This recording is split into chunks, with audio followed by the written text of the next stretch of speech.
Hi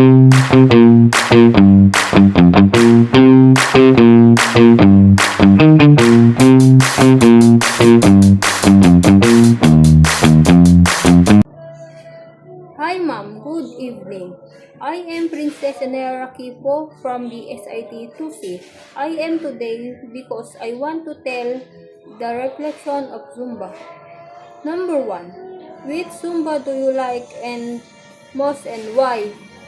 I like Zumba because it's a simple and not too training but it still help me to study active. Number 2. How do this Zumba style contribute to overall health and fitness?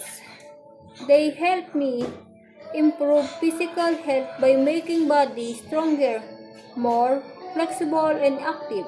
They also help reduce stress. Number 3. How can you apply your knowledge of Zumba in your daily exercise routine?